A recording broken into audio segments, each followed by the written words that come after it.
السلام علیکم ورحمۃ اللہ وبرکاتہ نحمدہ و نصلی علی رسولہ الکریم اما بعد فاعوذ باللہ من الشیطان الرجیم بسم اللہ الرحمن الرحیم رب اشرح لی صدری ویسر لی امری واحلل عقدۃ من لسانی یفقہوا قولی۔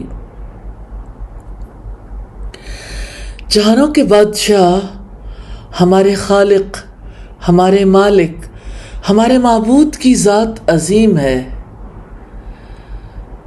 سب تعریف اللہ رب العالمین کے لیے ہے، جس نے جہان پیدا کیے تو سارے جہان کو زندگی کا پروگرام دیا۔ اس نے انسان کو اس انداز سے پیدا کیا کہ اسے زندگی گزارنے کے طور طریقے سکھانے کے لیے انبیاء اور کتابیں بھیجنے کا انتظام فرمایا۔ انسانیت کی تاریخ کتنی طویل ہے۔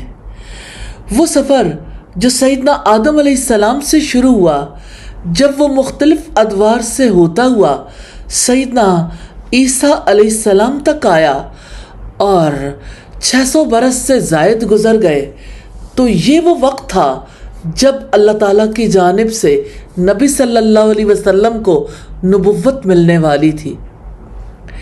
یہ دور ایسا تھا کہ انسانیت اپنے رب سے دور اندھیروں میں بھٹک رہی تھی۔ ذرا رک کر جائزہ لیتے ہیں کہ اس دور میں انسانیت کس حال میں تھی۔ پوری انسانیت اندھیروں میں ڈوبی ہوئی تھی۔ کہیں دور وحشت چل رہا تھا، کہیں انسان شرک اور بت پرستی کی بیماریوں میں مبتلا تھے۔ رک کر جائزہ لیتے ہیں۔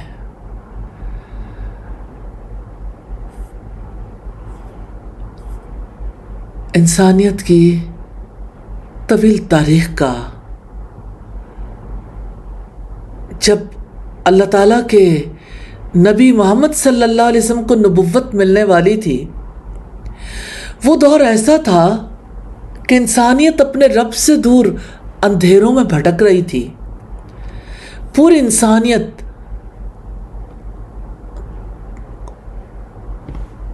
کیسی تکلیف کا شکار تھی۔ کہیں دور وحشت چل رہا تھا، کہیں انسان شرک اور بت پرستی کی بیماریوں میں مبتلا تھے۔ مصر اور ہندوستان، بابل اور نینوا، یونان اور چین کی تہذیبوں کی روشنیاں ماند پڑ چکی تھیں۔ خون ریز جنگوں نے ایسے حالات پیدا کر دیے تھے کہ عام آدمی کی نجات کے لیے کوئی راستہ نہیں نکلتا تھا۔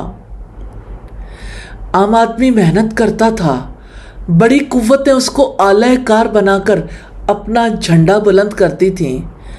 دنیا کے اکثر حصوں میں بار بار جنگیں ہوتی، بغاوتیں اٹھتی، جس کی وجہ سے لوگ ادنا ضروریات پوری کرنے کے قابل بھی نہ تھے۔ انسان کی حیثیت کولو کے بیل کی سی تھی۔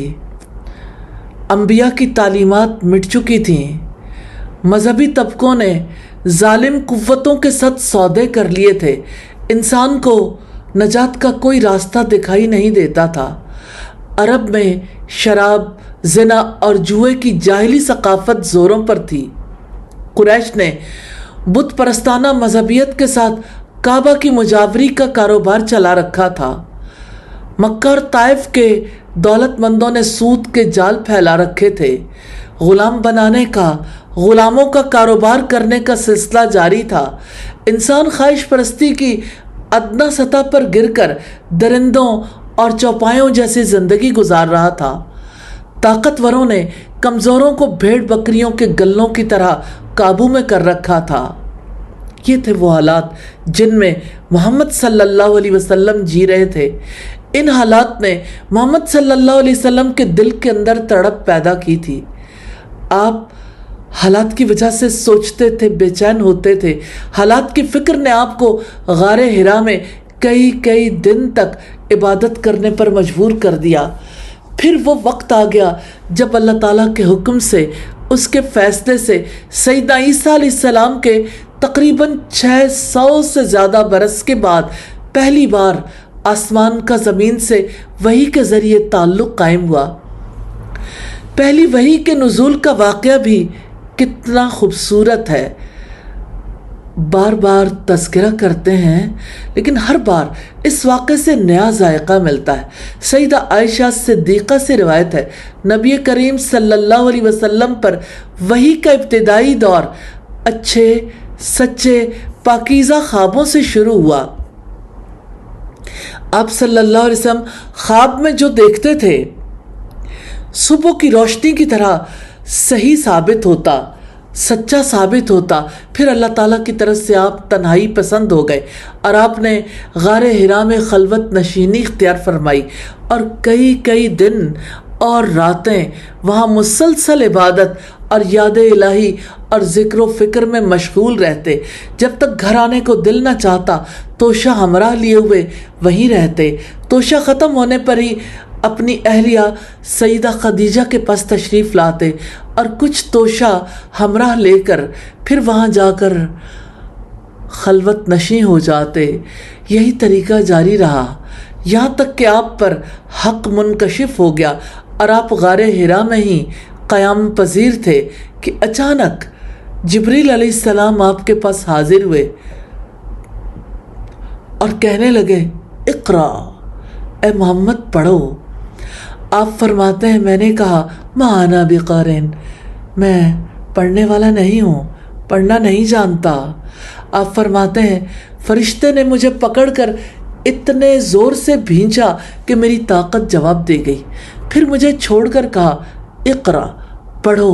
میں نے پھر وہی جواب دیا، ما انا بقارئ، میں پڑھا ہوا نہیں ہوں۔ اس فرشتے نے مجھ کو نہایت ہی زور سے بھینچا کہ مجھ کو سخت تکلیف محسوس ہوئی۔ پھر اس نے کہا، اقرا، پڑھو۔ میں نے کہا، ما انا بقارئ، میں پڑھا ہوا نہیں ہوں۔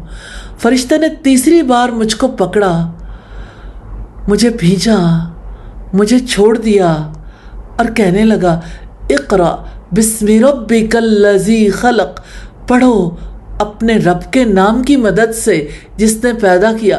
جو تمہیں مٹی سے پیدا کر سکتا ہے وہ تمہیں علم بھی دے سکتا ہے، وہ تمہیں پڑھا سکتا ہے۔ خلق الانسان من علق، اس نے انسان کو خون کی پھٹکی سے بنایا۔ اقرا وربک الاکرم، پڑھو اور آپ کا رب بہت ہی مہربانیاں کرنے والا ہے۔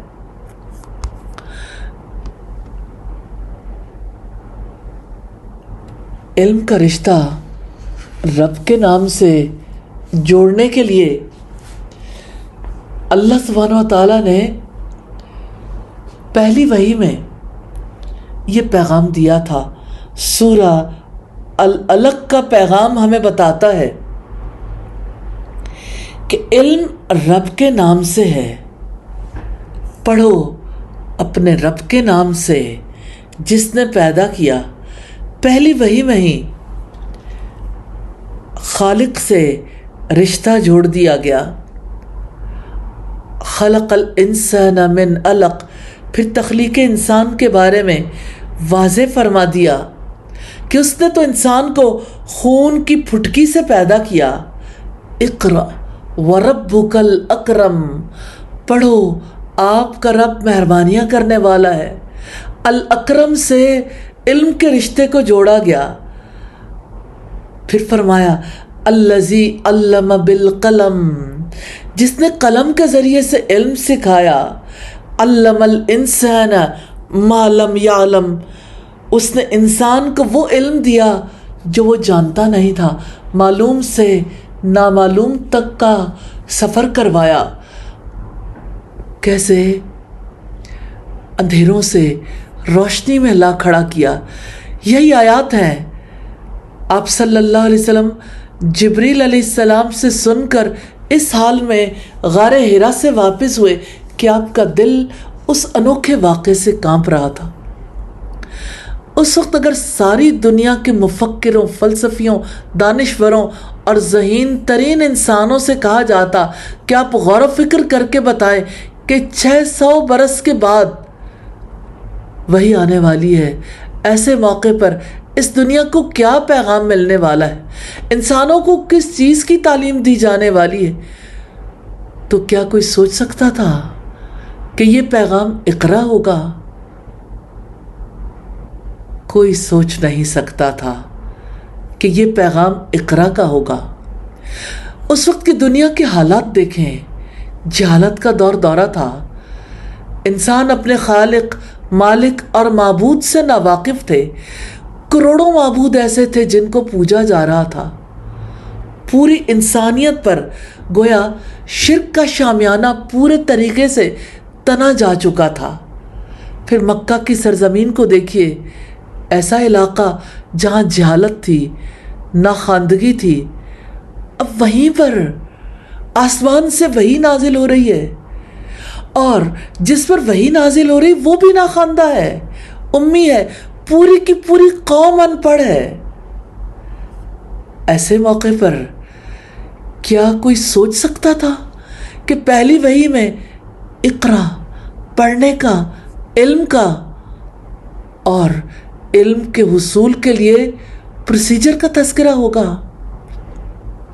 پہلی وحی میں انسانوں کے دکھوں کا حل پیش کرنے کے لیے رب کی طرف سے یہ کہا جائے گا، اقرا بسم ربک الذی خلق، اب پڑھیں اپنے رب کے نام سے جس نے پیدا کیا، اقرا وربک الاکرم، پڑھو، آپ کا رب سب سے زیادہ کریم ہے۔ اور پڑھنے کے ساتھ فرمایا الذی علم بالقلم، جس نے قلم کے ذریعے سے علم سکھایا، علم الانسان ما لم یعلم، انسان کو وہ کچھ سکھایا جو وہ جانتا نہیں تھا۔ پورے مکہ میں کس کس کے گھر تھے، کتنے مالدار لوگ ہیں، انٹرنیشنل ٹریڈرز ہیں، بین الاقوامی تاجر، وہ اپنے آپ پر فخر کرتے ہیں کہ ہم ہیں اللہ کے گھر کے والی اور وارث ہیں، ہم اس کی خدمت کرتے ہیں، ہم خلیل الرحمن کی اولاد میں سے ہیں۔ وہ مکہ جس سے لوگوں کے دل جڑے ہوئے تھے، جہاں لوگ حج اور عمرہ کرنے کے لیے آتے تھے، جہاں اللہ تعالیٰ کی عبادت کے طریقے خراب تو ہو چکے تھے، عبادت تو ہوتی تھی، حج بھی ہوتا تھا، عمرہ بھی، اس مکہ میں قلم کتنے ہیں؟ شاید 2، 3 یا 4، اس سے زیادہ پورے مکہ میں آپ کو قلم نہیں مل سکتے تھے۔ اور پہلی وحی میں آتا ہے الذی علم بالقلم، وہ ذات جس نے قلم سے علم سکھایا۔ جب آپ پر پہلی وحی نازل ہوئی، آپ کتنا گھبرائے تھے، کس قدر پریشان تھے۔ اب سیدہ خدیجہ کے پاس آئے تو وہ آپ کو ورقہ بن نوفل کے پاس لے گئیں۔ ورقہ کی خاص بات یہ تھی کہ وہ لکھنا پڑھنا جانتے تھے۔ اس دور میں یہ بہت بڑا کارنامہ تھا کہ وہ پڑھے لکھے تھے۔ ایسے ماحول میں ایک ایسے فرد پر نزول وحی کا آغاز ہوا جو امی ہے، جس نے کسی انسان سے نہ پڑھنا سیکھا ہے نہ لکھنا سیکھا ہے۔ اس پر وحی کا جو پہلا لفظ نازل ہوا وہ اقرا ہے۔ کیا آپ جانتے ہیں اقرا کا مطلب کیا ہے؟ یعنی اب جو دور آنے والا ہے وہ پڑھنے لکھنے کا دور ہوگا، یہ علم اور قلم کا دور ہوگا۔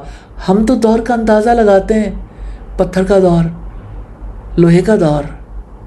اللہ اکبر! محمد رسول اللہ صلی اللہ علیہ وسلم پر نازل ہونے والی وحی نے بتایا یہ علم اور قلم کا دور ہوگا۔ رب العزت کا عظیم احسان تھا کہ اس نے امیوں پر علم کی بارش برسا دی۔ هو الذی بعث فی الامیین رسولا منہم یتلو علیہم آیاتہ ویزکیہم ویعلمہم الکتاب والحکمہ وان کانوا من قبل لفی ضلال مبین۔ وہی ہے جس نے ان پڑھوں میں ایک رسول انہی میں سے بھیجا جو انہیں اس کی آیات پڑھ کر سناتا ہے اور انہیں پاک کرتا ہے اور ان کو کتاب اور حکمت کی تعلیم دیتا ہے، حالانکہ بلا شبہ اس سے پہلے یقیناً وہ کھلی گمراہی میں تھے۔ اللہ سبحانہ و تعالیٰ فرماتا ہے وَكَذَلِكَ أَوْحَيْنَا إِلَيْكَ رُوحًا مِّنْ أَمْرِنَا مَا كُنْتَ تَدْرِي مَا الْكِتَابُ وَلَا الْإِيمَانُ وَلَكِنْ جَعَلْنَاهُ نُورًا نَهْدِي بِهِ مَن نَّشَاءُ مِنْ عِبَادِنَا وَإِنَّكَ لَتَهْدِي إِلَىٰ صِرَاطٍ مُّسْتَقِيمٍ۔ اور اسی طرح ہم نے آپ کی طرف اپنے حکم سے ایک روح وحی کی۔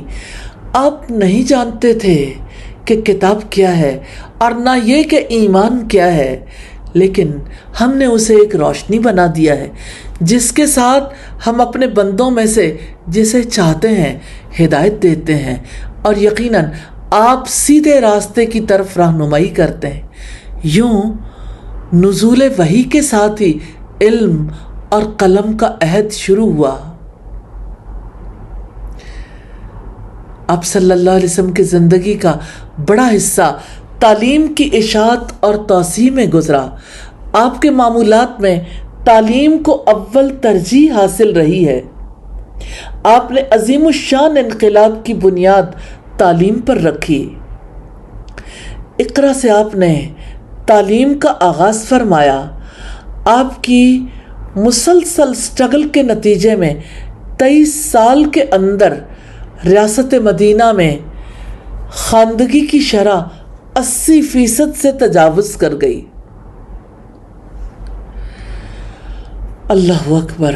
اس کے ساتھ ساتھ آپ نے صحابہ میں غور و فکر اور تحقیق کا ایسا ذوق پیدا فرما دیا کہ ان میں ایک ایسی ٹیم تیار ہو گئی جسے اسلامی علوم کے مختلف پہلوؤں پر درجہ اختصاص حاصل ہو گیا۔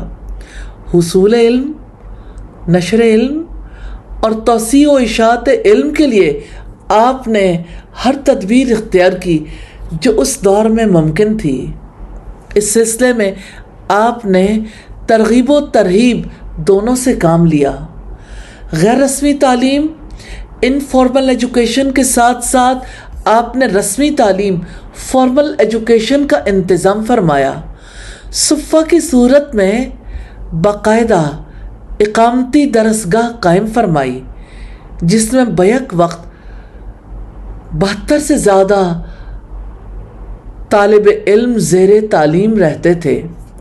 مدینہ سے باہر آپ نے مختلف قبائل اور اسلامی حکومت کے دور دراز علاقوں میں معلمین بھیجے اور گورنروں کی ذمہ داری لگائی کہ وہ لوگوں میں تعلیم عام کریں اور سرکاری سطح پر تعلیم کا انتظام کریں۔ آپ صلی اللہ علیہ وسلم کی تعلیمی سٹرگل کا جائزہ لیں۔ آپ نے خواتین کے لیے تعلیمی انتظامات کیے، ان کے مناسب حال انتظام کیے۔ خواتین مردوں کے ساتھ مسجد نبوی میں تعلیم حاصل نہیں کیا کرتی تھیں۔ رسول اللہ صلی اللہ علیہ وسلم ان کے خصوصی حلقوں میں جا کر تعلیم دیا کرتے تھے۔ اسی طرح وہ سیدہ عائشہ اور سیدہ ام سلمہ سے استفادہ کرتی تھیں۔ صحابہ کرام اپنی بیویوں اور عورتوں کو تعلیم دیتے تھے۔ صحیح بخاری کی کتاب العلم میں سیدہ ابو سعید خدری سے روایت ہے کہ عورتوں نے نبی کریم سے کہا آپ سے تعلیم لینے میں مرد ہم پر سبقت لے گئے، اس لیے اپنی طرف سے ایک دن ہمارے لیے مقرر فرمائیے۔ آپ صلی اللہ علیہ وسلم نے ایک دن مقرر کر لیا جس میں خصوصاً خواتین کو واعظ اور احکامات سناتے۔ یہی وجہ ہے کہ صحابہ کی طرح صحابیات میں بھی محدثات، فقیہات، عالمات، فاضلات اور کاتبات بنی جنہوں نے دین کا علم حاصل کیا اور سکھایا۔ سیدہ عائشہ امت کی فقیہہ تھیں۔ ابو رافع رضی اللہ تعالیٰ عنہ فرماتے ہیں میں نے مدینہ کی کسی عورت کو اگر فقیہہ سمجھا ہے تو زینب کو سمجھا ہے۔ وہ اپنے زمانے کی عورتوں میں سے سب سے زیادہ فقیہہ تھیں، یعنی سب سے زیادہ سمجھ رکھنے والی تھیں۔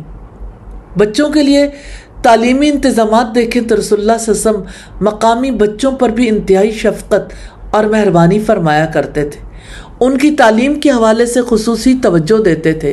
سمرہ بن جندب فرماتے ہیں کہ نبی صلی اللہ علیہ وسلم کے زمانے میں کم سن تھا، آپ کے اقوال اور احادیث کو یاد کرتا تھا۔ بچوں میں، جوانوں میں، ہر طبقے کے لوگوں کے اندر یہ ایک علمی تحریک تھی۔ امام بخاری رحمہ اللہ نے سیدنا ابن عباس کے بچپن میں قرآن حکیم کو یاد کرنے کا تذکرہ کیا ہے۔ ابن عباس فرماتے ہیں کہ میں 10 سال کا تھا جب نبی صلی اللہ علیہ وسلم کا وصال ہوا اور میں محکمات پڑھ چکا تھا، یعنی میں نے قرآن حکیم کے بنیادی احکامات اس وقت تک سیکھ لیے تھے۔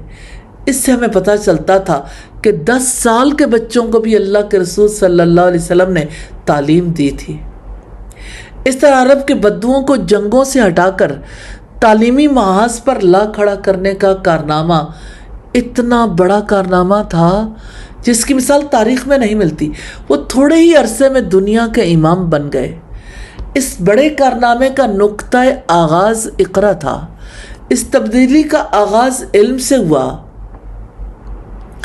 محمد رسول اللہ صلی اللہ علیہ وسلم کے احسانات اور آپ کی بعثت اور دعوت کی خصوصیات میں سے یہ بھی ہے کہ آپ نے دین اور علم کے درمیان ایک مقدس دائمی رشتہ اور رابطہ پیدا کر دیا۔ آپ نے دین اور علم کے مستقبل اور انجام کو ایک دوسرے سے وابستہ کر دیا۔ آپ نے علم کی ایسی عزت افزائی کی اور اس کا ایسا شوق دلایا جس پر کوئی اضافہ نہیں کیا جا سکتا۔ آپ کی تعلیمی سٹرگل کے نتیجے میں اسلامی تاریخ میں ایسی علمی اور تصنیفی تحریک پیدا ہوئی کہ دین اور آسمانی پیغام کے تحت قائم ہونے والی تہذیبوں اور دوسرے زمانوں میں ان کی کوئی مثال نہیں ملتی۔ علامہ یوسف القرضاوی لکھتے ہیں، انسانیت نے اسلام کے علاوہ کوئی دوسرا دین ایسا نہیں دیکھا جس نے علم کو بھرپور اور مکمل اہمیت دی ہو، اس کی طرف بلایا ہو اور اس کے حصول کی ترغیب دلائی ہو، علم کو ایسی عظمت بخشی ہو اور اہل علم کو اس قدر معزز ٹھہرایا ہو، علم کے حصول اور اسے سیکھنے سکھانے پر ابھارا ہو، اس کے آداب بیان کیے ہوں اور اس کے اثرات کو واضح کیا ہو، اس کے حصول سے پہلو تہی کے نقصانات سے آگاہ کیا ہو اور اہل علم کی بات کو جھٹلانے، اس کی دی ہوئی روشنی سے منہ موڑنے اور اصحاب علم کو درخور اعتنا نہ جاننے کی خرابیوں سے لوگوں کو مطلع کیا ہو۔ جس کسی نے بھی اسلام سے قبل کے ادیان کا مطالعہ کیا یا ان کی مقدس کتب پڑھی، علم کی اہمیت کے حوالے سے اسلام کی عظمت پر اس کا ایمان بڑھ گیا۔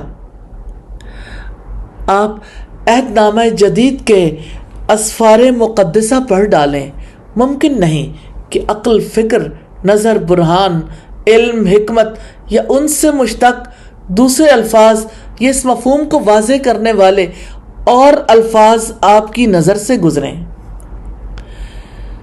مگر جب آپ قرآن حکیم کا مطالعہ کریں گے تو آپ دیکھیں گے کہ لفظ علم 80 مقامات پر معرفہ اور نکرہ استعمال ہوا ہے، جبکہ اس سے بننے والے الفاظ علم، یعلم، یعلمون اور علم، یعلم، علیم اور علام وغیرہ تو سینکڑوں بار آئے ہیں۔ اسلام میں علم اور قلم کا رشتہ جڑا تو ساتھ ہی تصنیف و تالیف کی زبردست عالمگیر تحریک جاری ہوئی اور علم ایک فرد سے دوسرے فرد، ایک قوم سے دوسری قوم، ایک زمانے سے دوسرے زمانے اور ایک نسل سے دوسری نسل تک پہنچتا رہا۔ رسول اللہ کے دور میں جاری ہونے والی علمی تحریک کو مزید سمجھنے کے لیے ایک بار پھر پہلی وحی کے الفاظ پر غور کرتے ہیں۔ اقرا، آپ پڑھیے، آپ اپنے رب کے نام سے پڑھیے۔ اقرا بسم ربک الذی خلق، پڑھو اپنے رب کے نام سے جس نے پیدا کیا۔ اللہ سبحانہ وتعالیٰ نے اپنی تخلیق کے ساتھ یہ رشتہ جوڑا ہے کہ خالق نے اگر تمہیں مٹی سے وجود عطا کیا ہے تو وہی خالق ہے جس نے آپ کو علم سکھایا ہے، آپ کو جس نے پیدا کیا اس نے خون کے لوتھڑے سے پیدا کیا۔ اقرا وربک الاکرم، آپ پڑھیں، اور آپ کا رب سب سے زیادہ کریم ہے۔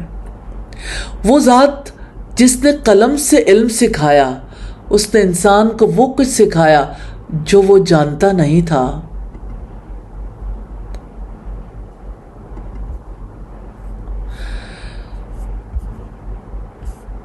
تو اقرا کی بات ہے، آپ پڑھیں، لیکن کیسے؟ آپ پڑھیں اپنے رب کے نام سے جس نے پیدا کیا۔ یہ رب کے نام کے ساتھ پڑھنا ہے جو انسانوں میں تبدیلی لاتا ہے۔ اس علم سے لوگ ربانی بنتے تھے، اس علم سے انہوں نے اپنے رب کو پہچانا، اور یہ پہچانا کہ علم دینے والا تو وہ رب ہے جس نے پیدا کیا۔ آج کے دور میں اگر دیکھیں تو علم کی کمی تو نہیں ہے، آج تو ہر طرف لٹریسی ریٹ بڑھانے کی فکر ہے۔ کتنے ہی لوگ دعویٰ کرتے ہیں کہ علم نے ان کے دل و دماغ کو روشن کر دیا ہے۔ پچھلی کئی صدیوں سے ساری دنیا علم کے میدان میں ایک دوسرے سے آگے بڑھنے کی کوشش کر رہی ہے، لیکن کیا وجہ ہے کہ یہ علم وہ تبدیلی نہیں لا رہا جو محمد رسول اللہ کے دور میں لایا تھا؟ کیونکہ آج علم تو ہے لیکن رب کے نام کے بغیر ہے۔ لوگ علم تو حاصل کرتے رہے لیکن یہ علم زہر کا کام کرتا رہا۔ لوگ علم حاصل کرتے رہے لیکن فکر برباد ہوتی گئی۔ انسانوں نے جنگوں کا طریقہ سیکھا، وحشت اور بربریت سیکھی، ہزاروں، لاکھوں، کروڑوں انسانوں کو زہریلی گیسوں اور ایٹم بموں کے ذریعے تہس نہس کرنے کا طریقہ سکھایا۔ علم کی تاریخ ہمیں بتاتی ہے کہ اس علم سے انسانیت کی تباہی اور بربادی کے بہت سے کام لیے گئے۔ سائنس اور ٹیکنالوجی کے ذریعے انسانوں کو تباہ و برباد کرنے کا کام کتنے بڑے پیمانے پر لیا جا رہا ہے۔ جان لیجئے کہ صرف علم معتبر نہیں ہے، صرف علم معتبر نہیں ہے، صرف علم کافی نہیں ہے، صرف علم پر ٹرسٹ نہیں کیا جا سکتا، کیونکہ اکیلا علم کبھی طاغوت بھی بن جاتا ہے، اکیلا علم کبھی انسانوں کو حق شناس نہیں بھی بننے دیتا۔ تو ہم دیکھتے ہیں کہ اللہ سبحانہ و تعالیٰ نے علم کو اپنا تعلق دیا۔ اللہ سبحانہ و تعالیٰ نے علم کے ساتھ اپنے نام کا رشتہ جوڑا، اپنی تخلیق، اپنے کرم کا رشتہ جوڑا۔ یہ بہت بڑی بات ہے۔ حقیقت یہ ہے کہ یہ قرآن مجید کا اعجاز ہے کہ قرآن نے پہلا لفظ اقرا کہا، آپ پڑھیے۔ اب پڑھنے کی ضرورت ہے، علم کو دنیا میں پھیلنا چاہیے، لیکن وہ علم کون سا ہے؟ علم ربانی، وحی کا علم، توحید کا علم، خود شناسی اور خدا شناسی کا علم، اخلاق کا علم۔ حقیقت یہ ہے کہ جس علم میں علم دینے والے کا تذکرہ نہ ہو، جس نے علم دیا اسی کا ذکر نہ ہو، تو وہ علم قابل اعتبار نہیں ہے۔ آج دنیا میں جو تباہی آ رہی ہے، انسان کی نسل کشی جاری ہے، قوموں کی قومیں، ملکوں کے ملک تباہ و برباد کرنے کے لیے جو ایٹم بم ایجاد کیے گئے، آخر کیوں؟ جرائم کے لیے جو ایجادات ہو رہی ہیں وہ اسی علم کا کارنامہ تو ہے۔ کس علم کے توسط سے یہ کام ہوتے ہیں؟ اس علم کے توسط سے ہوتے ہیں جو اللہ تعالیٰ کے نام کے بغیر ہو۔ اسی لیے رب العزت نے اقرا کے ساتھ شرط لگائی ہے، اقرا بسم ربک الذی خلق، پڑھو اپنے رب کے نام کے ساتھ جس نے پیدا کیا۔ خالق کے نام کے ساتھ علم نفع دے گا، اس کے نام کے بغیر علم نفع نہیں دے گا، خود انسانوں کا قاتل بن جائے گا۔ اگر دنیا کی تاریخ پر نظر ڈالیں، تحقیق کریں کہ علم نے اپنا راستہ کب تبدیل کیا، کب سے علم تعمیر کی بجائے تخریب کا ذریعہ بنا، تو ہر انصاف پسند انسان اس نتیجے پر پہنچے گا کہ جب سے علم کا رشتہ خالق سے، مالک سے جدا ہو گیا، جب رب کائنات سے اس کا رشتہ ختم ہو گیا، اس وقت سے تباہی و بربادی آئی ہے۔ علم اللہ تعالیٰ کے نام کے ساتھ معتبر ہے، اور جب سے علم کا رشتہ اللہ تعالیٰ کے نام سے جدا ہوا، علم قابل اعتبار نہیں رہا۔ نبی صلی اللہ علیہ وسلم نے اس علم سے پناہ مانگی تھی جو نفع نہ دے۔ اللہم انی اعوذ بک من علم لا ینفع، یا اللہ میں تیری پناہ مانگتا ہوں اس علم سے جو نفع نہ دے۔ وہ کون سا علم ہے جو نفع نہیں دیتا؟ وہ علم جو خالق کا پتہ نہیں دیتا، جو خالق کے ساتھ جڑا ہوا نہ ہو۔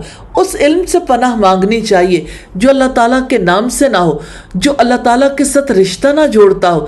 نبی صلی اللہ علیہ وسلم دعا کرتے تھے، اللہم انی اسألک علما نافعا، یا اللہ میں تجھ سے نفع مند علم کا سوال کرتا ہوں۔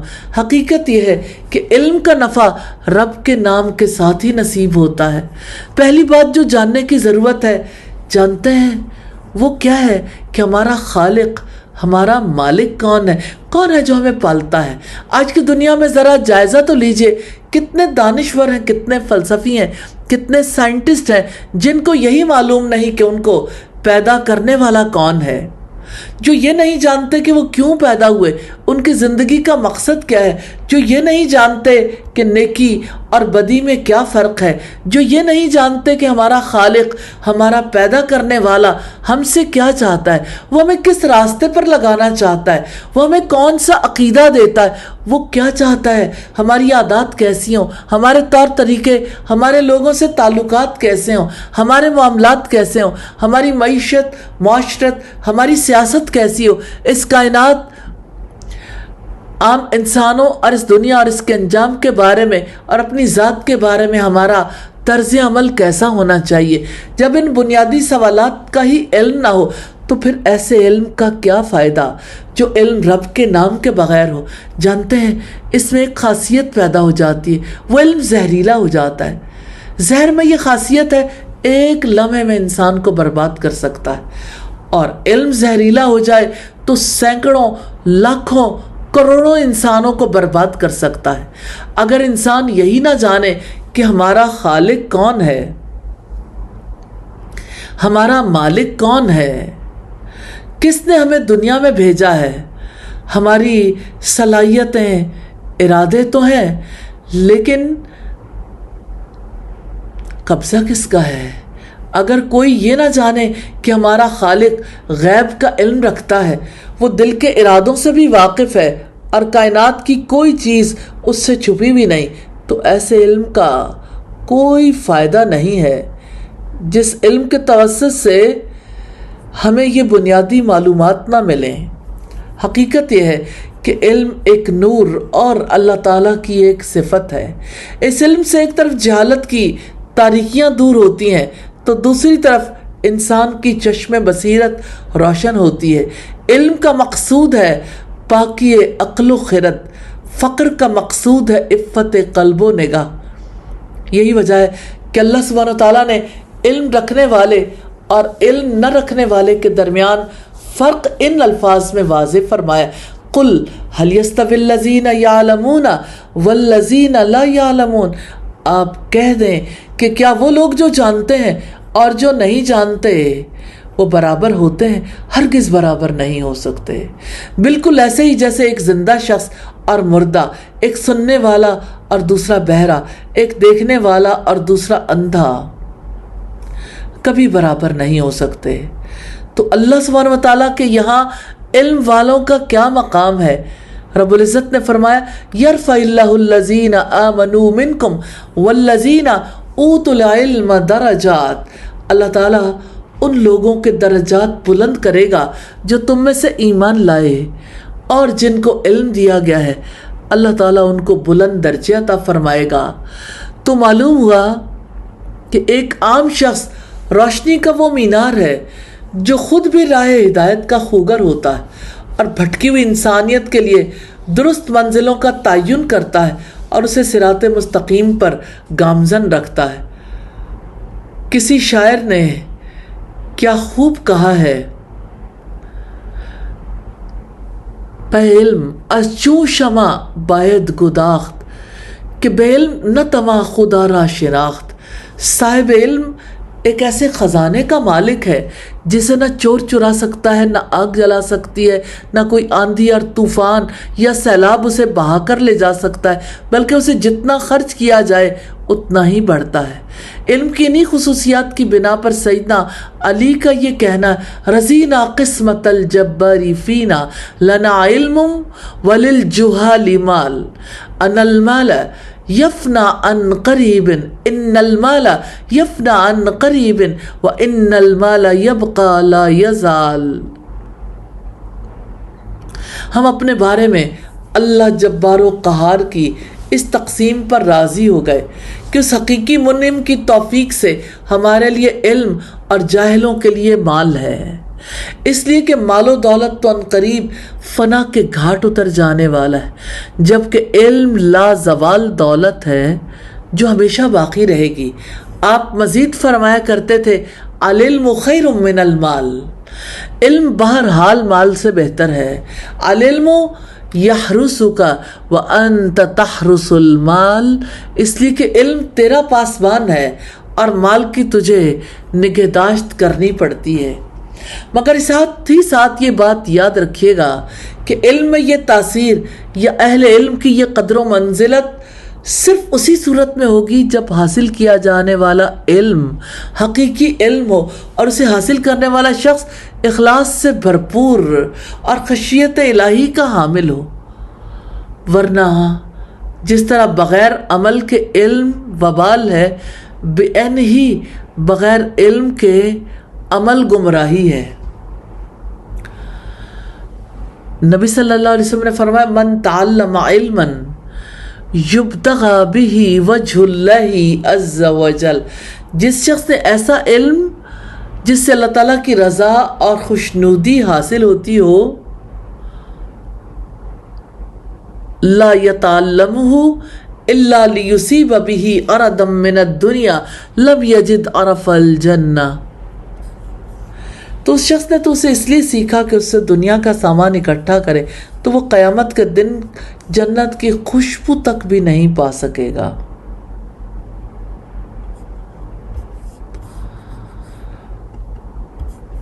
تو بات ہے العلم کی، وہ علم جو اللہ سبحانہ و تعالیٰ دیتا ہے۔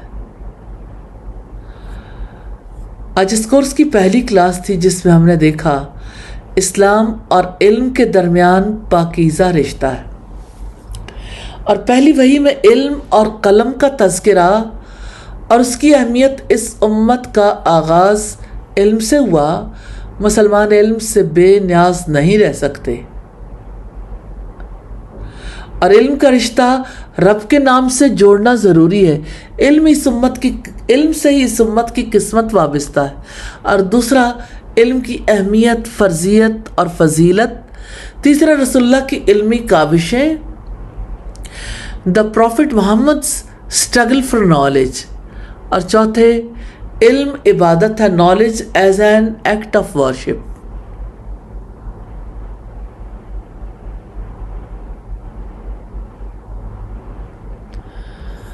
پھر ہم دیکھتے ہیں پانچواں، اسلام میں علم کے ذرائع، سورسز آف نالج ان اسلام۔ چھٹا ہے علم اور سماجی ذمہ داری، نالج اینڈ سوشل ریسپانسبلٹی۔ ساتواں ہے علم اور ایمان کا تعلق۔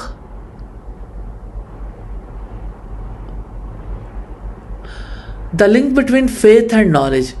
آٹھواں ہے علم اور اخلاق و کردار، نالج اینڈ مورل کیریکٹر۔ نواں ہے وہ علم اور انوویشن اور کریٹیوٹی۔ دسواں ہے علم روحانی ترقی کا ذریعہ، knowledge as a means of spiritual and intellectual growth. گیارہواں ہے علم کی حفاظت اور اس کی نشر و اشاعت، نالج پریزرویشن اینڈ ڈسیمینیشن۔ بارہواں ہے حصول علم کے آداب، ethical consideration in the pursuit of knowledge.